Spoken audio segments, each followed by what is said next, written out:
مقبوضہ کشمیر میں برہان وانی کی شہادت کے بعد پیدا ہونے والی کشیدگی 4 ماہ بعد بھی برقرار ہے۔ بھارتی قابض فوج نے جنت نظیر وادی کو خون میں نہلا ڈالا۔ مظالم کا سلسلہ کشمیری عوام کے جذبہ آزادی کو پھر بھی نہیں دبا سکا۔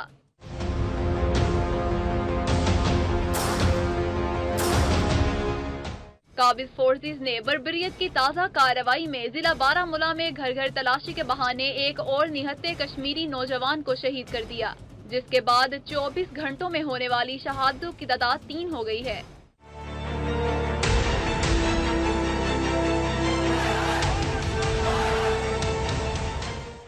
حریت کانفرنس نے بھارتی مظالم کے خلاف جاری احتجاج کو 17 نومبر تک توسیع دے دی ہے۔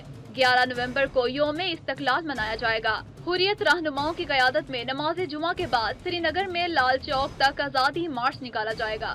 احتجاجی تحریک کو کچلنے کے لیے کٹ پتلی انتظامیہ نے اوچھے ہتھ کنڈے استعمال کرنا شروع کر دیے۔